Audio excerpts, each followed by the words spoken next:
back to Your Hour. I'm Tammy Geist. Well, 2 weeks ago, Nabil Seyam came on our show to talk about his experience as an American hostage in Iraq. If you missed that segment, you might want to pick up his book. It's all in there. It's a very interesting story. But today, he is here to talk about the effect that the 9/11 terrorist attacks has had and is having on the people in the Middle East. Well, let me start with this. I would like to give you flowers. These flowers, this is the Friday basket from Butterflies and Bullfrogs. Exactly, well, this is a nice one. Well, thank you. Like that's kind of you. I appreciate that. Well, actually, the 9/11 event it was a sad, it was a very tragic, bad event for everybody, Muslims, non-Muslims, Americans, even non-Americans. The painful is we as American Muslims who live in America, we were the most affected by it. I mean, the hijackers are all dead.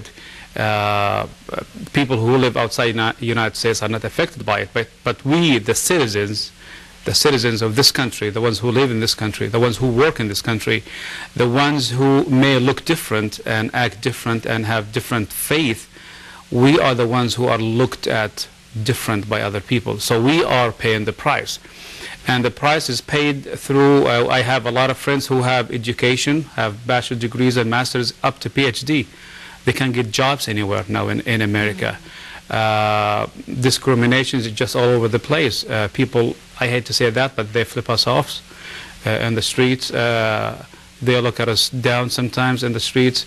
So there's definitely racial and religious profiling going on? Exactly. More religious. They can't tell if you are Muslim, by the way, if you have a beard, if you are dark, and so forth. They can't tell, even when we deal with people. I know, in fact, a lady who's a Muslim lady worked for one of local grocery stores in town. She wore a veil.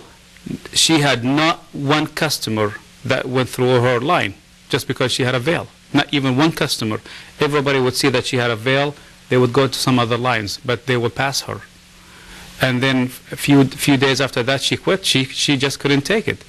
But the situation is after 9/11, the situation is worse to the point where people feel like their houses are bugged, Islamic centers are bugged, so you can't even have private conversation. That's because of the Patriot Act? Exactly. The Patriot Act itself, people just feel very, very tired. They didn't feel like before. This country was built on freedom of speech, on democracy, on the liberty, but I think we have, with the Bush administration, we have seen things has changed, and all of that as a reaction of 9/11. But the sad thing about it is, we the ones who live in this country are bugged, but the terrorists are not, because the terrorist is smarter than the government, and the terrorists are smarter than the technology, so they find ways to get around it. But we are the ones who are paying the price. So you can even have a private conversation with your wife, with your kids, with your friends, because you feel that you are watched. I don't know if you'll be able to answer this question, but what is it that the government could do instead of imposing on you guys' civil rights by listening to your phone conversations and those kinds of things, and still protect the United States? I mean, they need to go to some efforts to keep the homeland safe. Can that be done without violating your rights? It's very difficult. They have to be fair. Look, McVeigh was not an Arab. McVeigh was not a Muslim. McVeigh was an American who was born in this country. Now, we did see the Patriotic Act back in the mid-90s. You see what I'm saying? So just because of 19 hijackers, we are paying the price. I think anytime we have a law or we make a rule, it has to be very general. So it's Muslims and non-Muslims, whites and non-whites. It has to cover everybody. But you cannot just suspect that I'm a terrorist because I'm different. We are all innocent until proven guilty. So we are felt that we are terrorists, and then we have to prove that we are not. And this is not fair.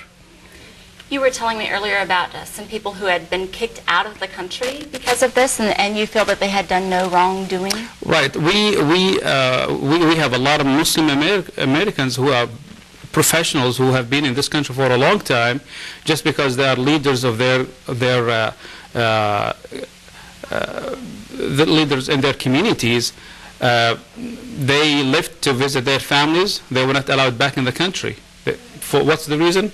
No reason. You are not welcome back in the country. So we have been seeing very weird activities, and some people are detained for no reason.